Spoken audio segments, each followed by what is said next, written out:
माननीय गृह मंत्री जी। मान्यवर, संविधान के अनुच्छेद 356(1) के अंतर्गत राष्ट्रपति महोदय द्वारा 13 फरवरी 2025 को जारी की गई उद्घोषणा का अनुमोदन करने का मैं प्रस्ताव लेकर सदन के सामने आया हूं। मान्यवर, हम सब जानते हैं कि हाईकोर्ट के एक फैसले के कारण मणिपुर में दो समुदायों के बीच में आरक्षण संबंधी विवाद के कारण एक जातीय हिंसा का उद्भव हुआ। मान्यवर, ये रायट्स नहीं है ना टेररिज्म है। ये हाईकोर्ट के एक फैसले के इंटरप्रिटेशन के कारण दो समुदायों के बीच में जातीय हिंसा हुई। सभी सदस्यों ने इस पर काफी चिंता व्यक्त की है मान्यवर, और उन्होंने कहा कि भाई तुरंत शांति हो, पुनर्वास के लिए तुरंत प्रयास किए जाएं,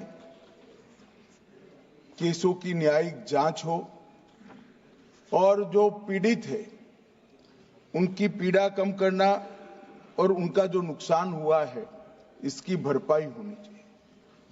मान्यवर, दिसंबर, जनवरी, फरवरी और मार्च 4 महीने से वहां पर हिंसा नहीं है, और जहां तक कैंपों का सवाल है, पहले से ही इसके अंदर खाने पीने की व्यवस्थाएं, दवाइयां, मेडिकल सुविधाएं, ये सब सुनिश्चित कर लिया गया है।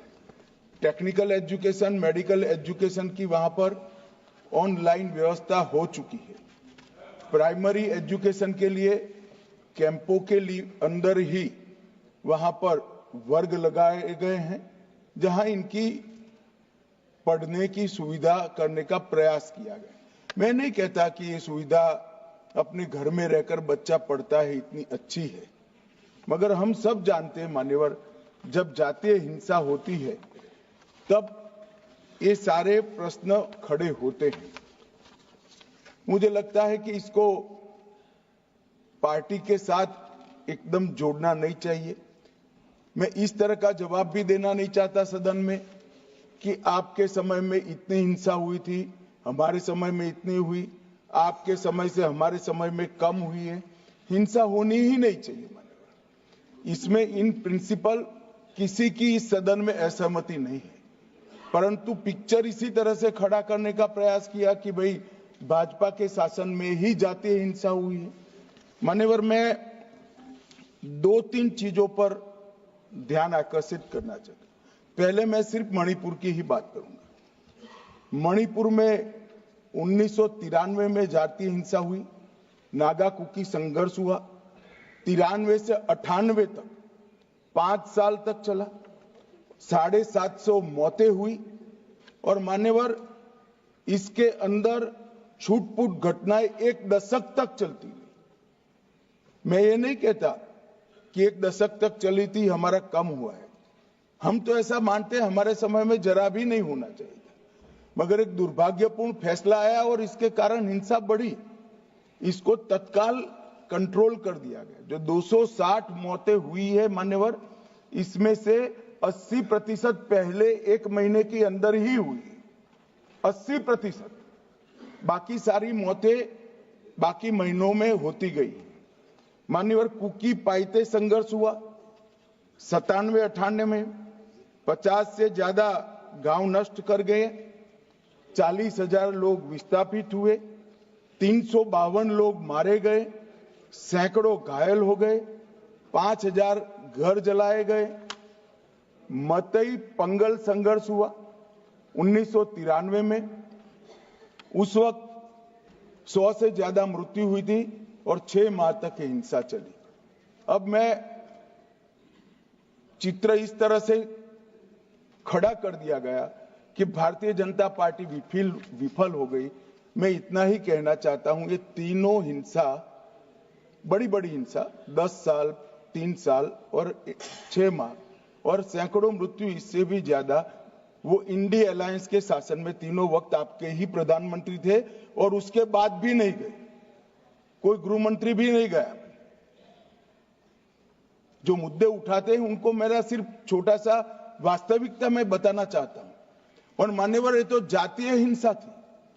हमारी सरकार आई 2017 में, उसके पहले 5 साल में एवरेज 1 साल के अंदर 212 दिन मणिपुर बंद रहा है मान्यवर। कोई जातीय हिंसा नहीं थी।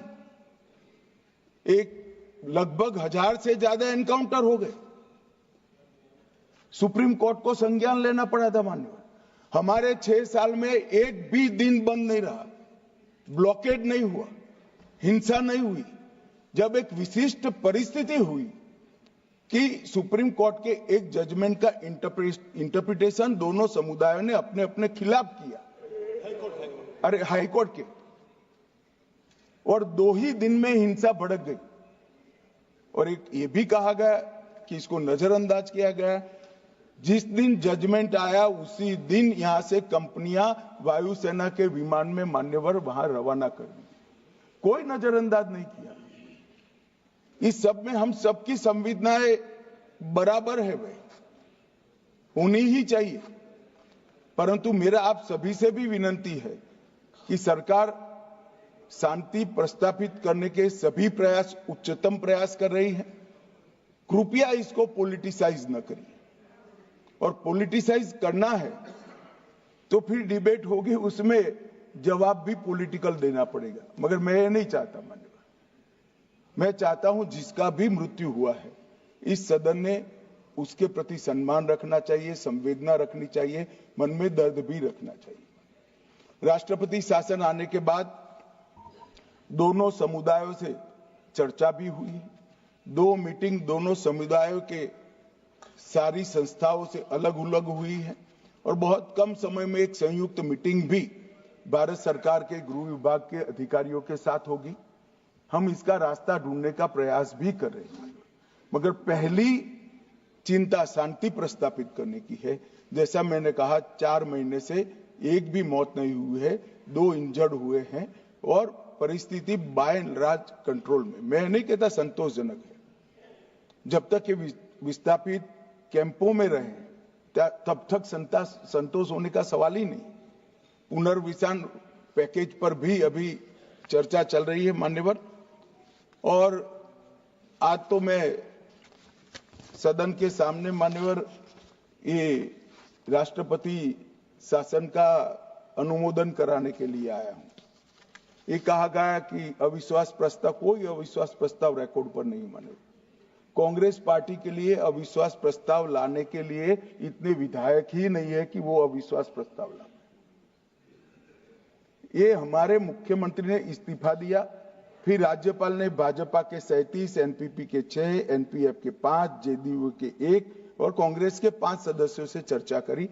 जब बहुमत सदस्यों ने कहा कि हम सरकार बनाने की स्थिति में नहीं है, तब राष्ट्रपति शासन की कैबिनेट ने अनुशंसा की, जिसको राष्ट्रपति महोदय ने स्वीकारा। और जो सुप्रीम कोर्ट का जजमेंट है, इसके हिसाब से मैं 2 माह के अंदर इसका अनुमोदन लेने के लिए आया हूं। मेरा सदन के सभी सदस्यों से विनंती है कि सरकार चाहती है कि जल्द से जल्द शांति हो, जल्द से जल्द पुनर्वसन हो और जो जख्म लगे हैं उस पर मरहम भी लगाया जाए।